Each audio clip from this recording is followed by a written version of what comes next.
bisa terangi kuburnya. A'udzu billahi minasyaitonir rajim.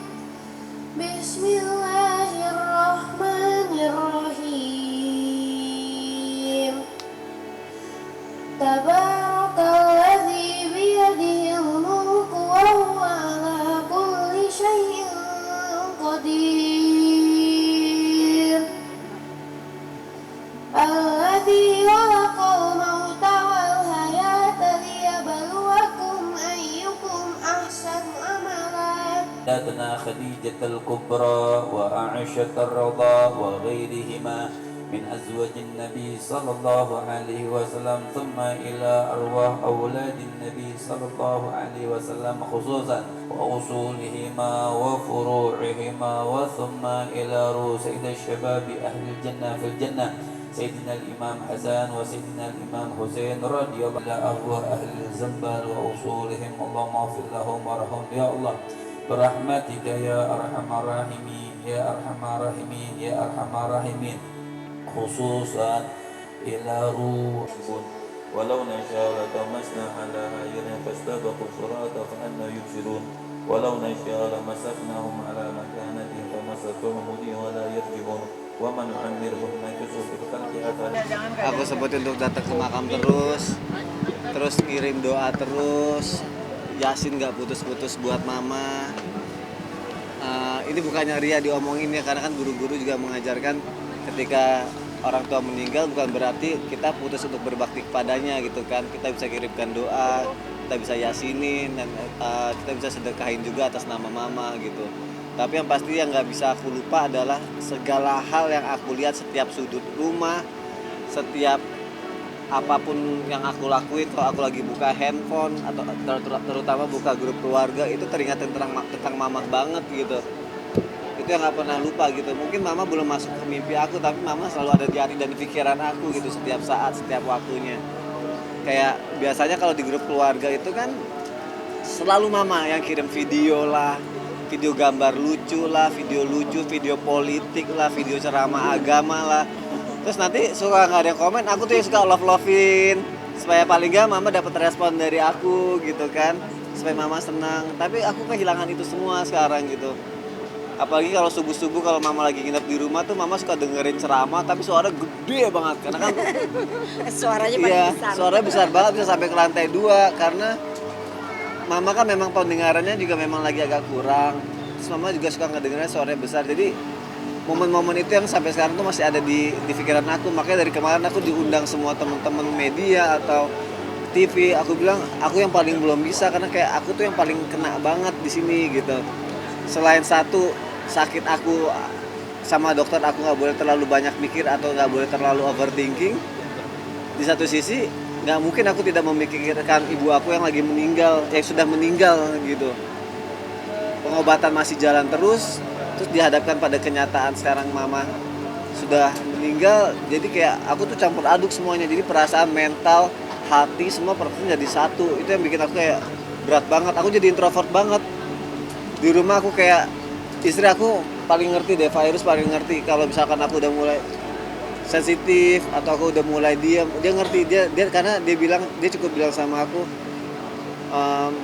sayang, aku tahu kok rasanya kehilangan seperti apa. Sewaktu aku kehilangan papa, itu juga yang kamu rasain, bagaimana kamu kehilangan mama. Jadi dia ngertiin aku banget. Mengobati rasa rindu aku sudah pasti aku, mungkin kakak Elma, Kak Rensi, adik aku juga pasti mendoakan ya, itu paling penting setiap sholat aku. Cuma yang aku sering salah adalah mungkin karena biasa aku bertahun-tahun doa aku itu, ya Allah sehatkan mamaku, sembuhkanlah sakitnya, panjangkan umurnya setiap saat. Sekarang aku selalu berdoa masih kayak gitu. Sampai akhirnya tiba-tiba aku sadar, kan mamaku udah nggak ada ya, kok aku masih doanya kayak gini, karena sudah terbiasa begitu gitu. Akhirnya aku ralat, ya Allah lapangkan kuburnya, ampuni dosa-dosanya, terangi kuburnya, jauhkan dari siksa kuburmu, dari siksa nerakamu, masukkan ke dalam surgamu.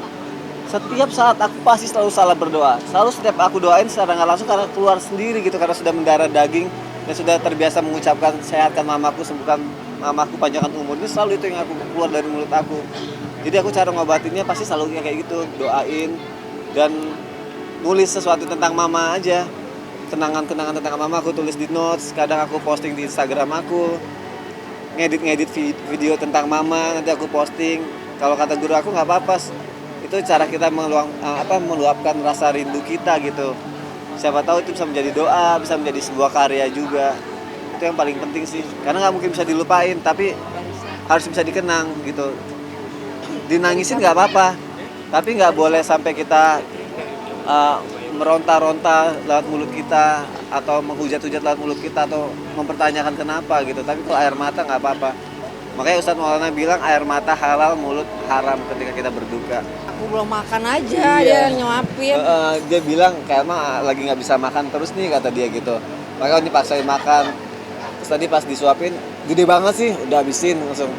Terus udah ya, nggak lagi gitu maksudnya. Ya biar nggak sakit, karena kan kayak Elma juga kegiatannya juga banyak juga.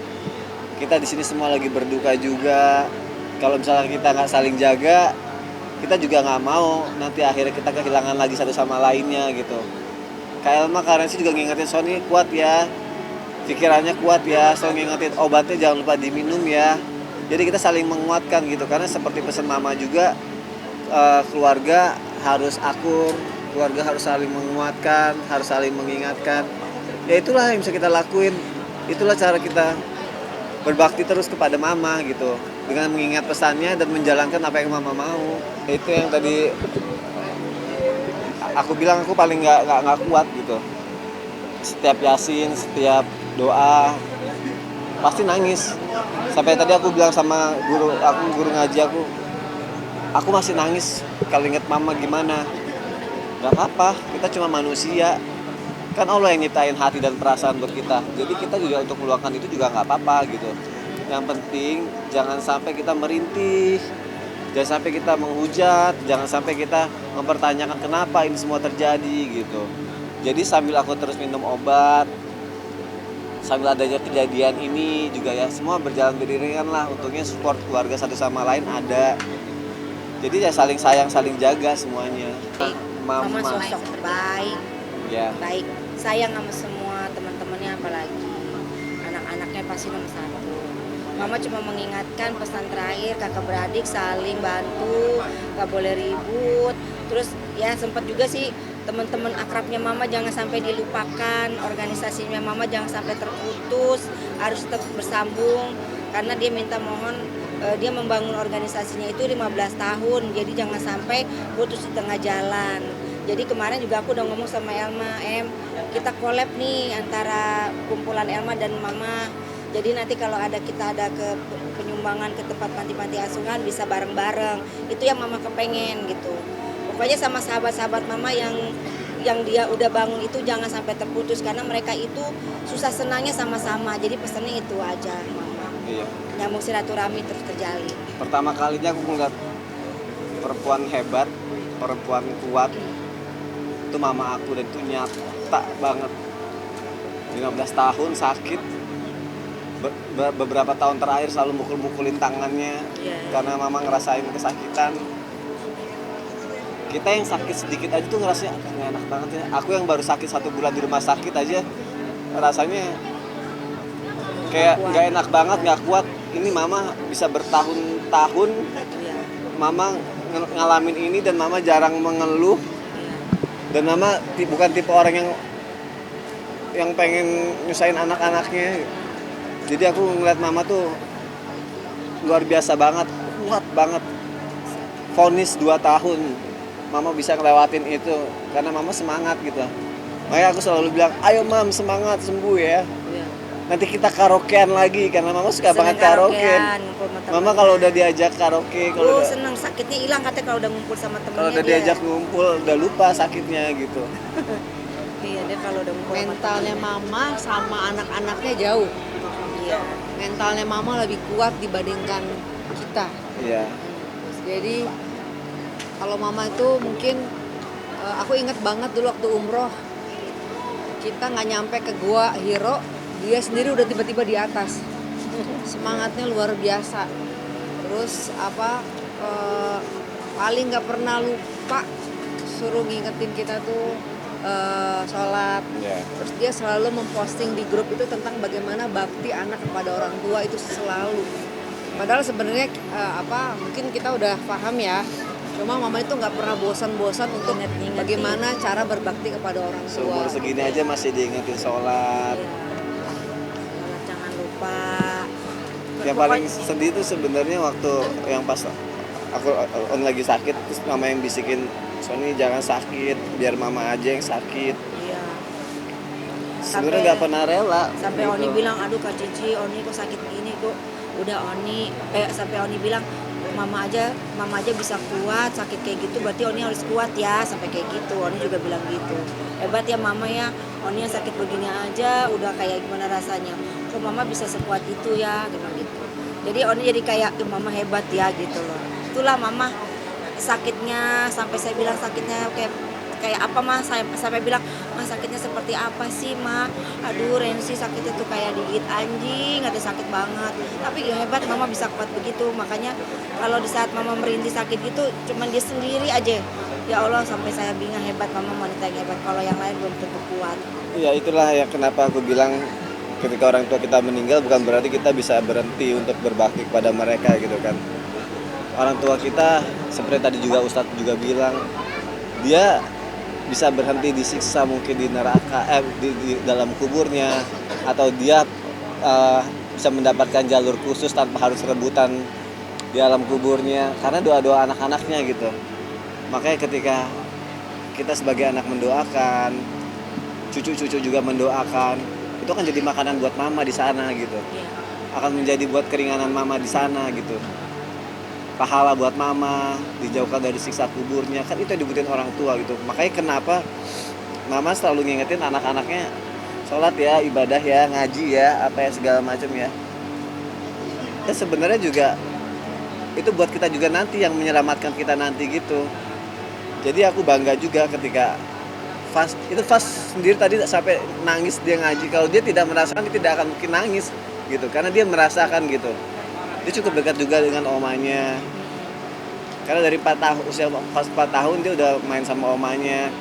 Mama tuh paling seneng kalau ke rumah bikin tok-tok sama Fas. Bikin dok, ini itu setar joget-joget apa, mama dikasih efek apalah segala macam. Mama senang gitu. Itu hiburan buat mama. Terus nanti kalau misalnya ke mall sama cucu-cucunya, terutama sama Fas, didorongin tuh. Nanti diajak ngebut, semakin diajak ngebut malah jadi senang gitu, ayo gitu, kan lucu gitu, jadi kayak anak-anak gitu. Dan Fasnya juga senang banget kayak gitu. Jadi adanya bonding kedekatan itu yang ngebuat ya happy gitu ngeliatnya.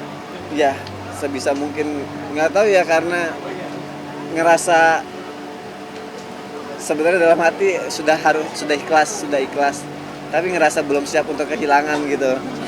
Sampai aku kalau ngeliat rumah mama kemarin, Kak Rensi sama Ian bikin pengajian di rumah mama.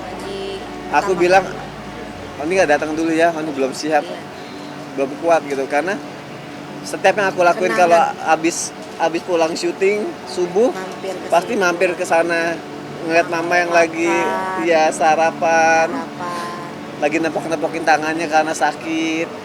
Pasti mama bilang, tuh kan benar, feeling mama pasti Sony datang deh. Itu aja udah bikin seneng gitu kan. Terus aku datang nemenin mama sarapan. Aku bilang sama Sony, kalau belum siap nggak apa-apa.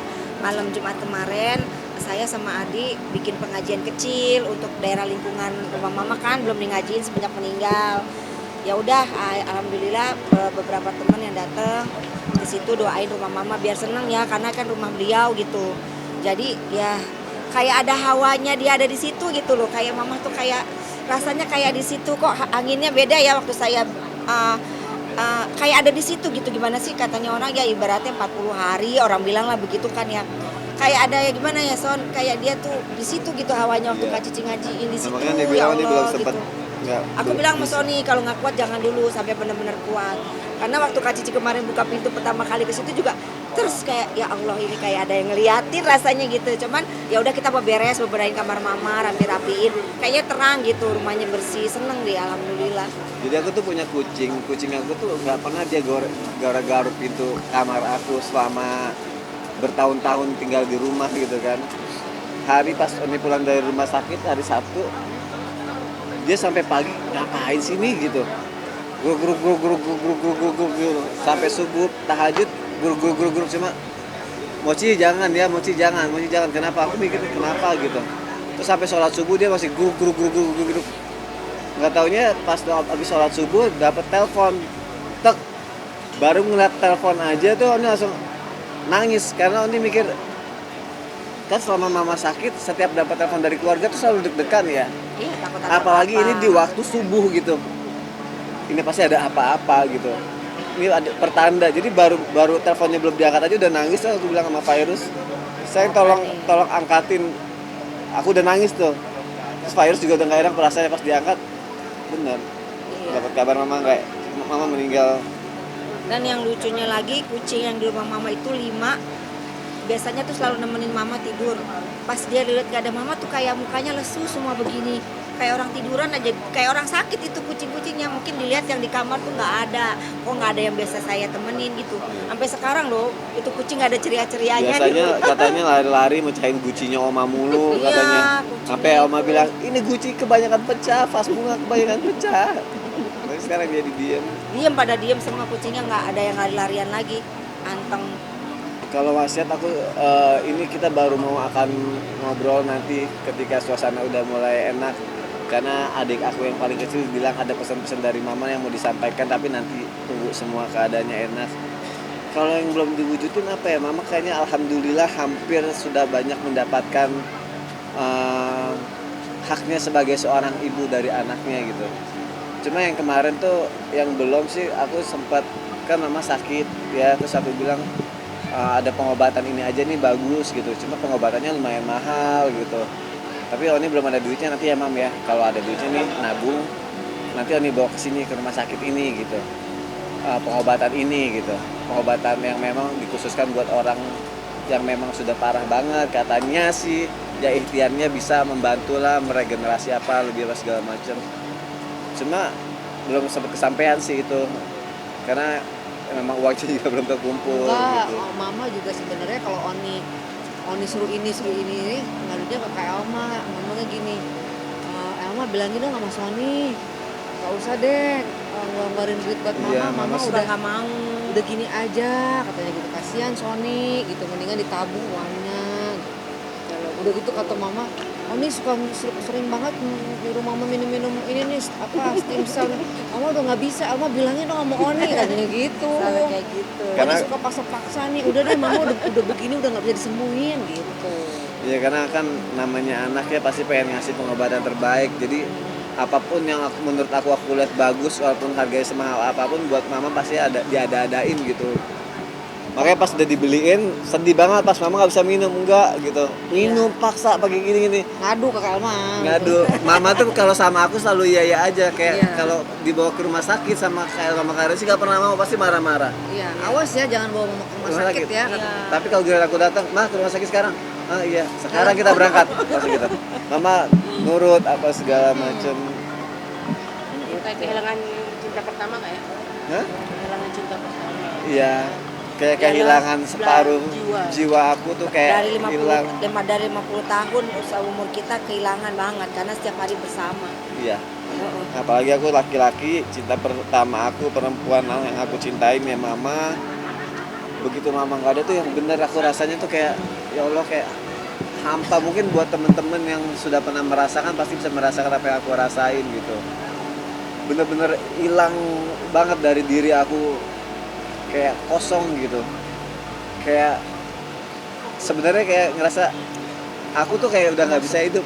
Dulu aku sempat pernah berpikiran atau doanya gini, ya Allah jangan mama yang meninggal, biar aku aja duluan yang meninggal, biar aku nggak ngerasain mama aku meninggal. Aku sempat berdoa kayak gitu. Tapi aku berpikir gitu, aku juga punya keluarga gitu. Virus juga ngingetin, inget kamu punya anak-anak yang harus kamu bahagiain. Kalau nggak ada kamu nanti anak-anak kasihan. Anak-anak masih kecil-kecil sayang, kamu nggak boleh ngomong kayak gitu. Cuma nggak tahu dulu tuh saking cintanya aku sama mama, aku sampai ngomong kayak gitu, dan sampai saking nggak pengen lihat mama meninggal, makanya aku sampai bilang aku duluan aja deh ya Allah yang meninggal, jangan mama aku gitu, karena aku nggak akan siap menerima keadaan seperti ini. Dan akhirnya hari yang ditakutkan itu datang tuh aku sampai bilang begini sama keluarga aku, sama Virus, sayang kok hari ini bisa datang juga ya gitu. Jadi beberapa hari sebelum mama meninggal, aku sudah ini nih satu yang sebenarnya dari jauh hari pengen aku lakukan tapi tidak mau aku lakukan karena aku mendenial kalau aku sampai ngelakuin ini sama aja berarti aku pasrah dan pengen mama aku meninggal gitu. Jadi berapa tahun kemarin aku udah ngerasa tuh waktu dokter udah vonis apa segala macam, aku harus mulai belajar sholatin mayat biar nanti aku bisa sholatin mama aku ketika mama meninggal gitu. Tapi nggak pernah aku lakuin sampai sekarang karena aku ngerasa kalau aku ngelakuin itu berarti sama aja aku pengen mama aku meninggal atau aku putus harapan kalau mama aku nggak bisa sembuh. Sampai aku nanya sama Ustadz apa yang harus aku lakuin? Ya sebenarnya lakuin aja, tapi aku bilang nggak bisa. Kalau aku lakuin aku punya prinsip berarti aku sama aja aku nyerah dengan keadaan mama. Sedangkan aku selalu berdoa sehatkan, sembuhkan, panjangkan umurnya. Ya bisa dibilang sekarang ya sebelum hari Jumat H-5 lah akhirnya aku mulai ngelakuin itu. Aku coba baca cara nyolatin orang seperti apa, terutama jenazah perempuan. Tapi sudah terlambat karena aku belum terlalu bisa dan belum terlalu hafal doanya. Akhirnya aku nyesel itu sampai sekarang. Kenapa nggak aku lakuin ya biar aku yang nyolatin mama gitu. Tapi paling nggak istri aku nguatin, nggak apa-apa. Yang penting kamu sudah berbakti selama ini sama mama. Kamu udah azanin mama. Terus yang paling aku ingat adalah ketika aku buka kain kafan mama tuh di dalam kuburan. Terus aku ngeliat muka mama terakhir kalinya, aku pegang muka mama terakhir kalinya, dia dingin banget. Terus aku tempelin ke tanah sebelum ditutup. Itu yang sampai sekarang masih kebayang-bayang banget sama aku.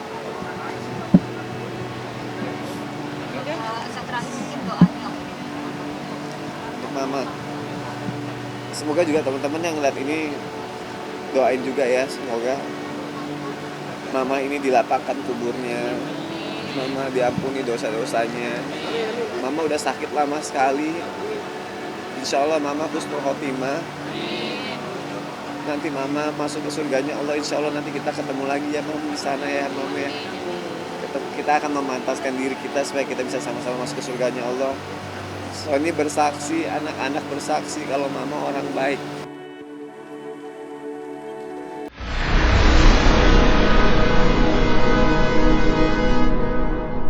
Jadi jangan lupa untuk subscribe Cumi Cumi. Ditekan ya tombol lonceng merahnya.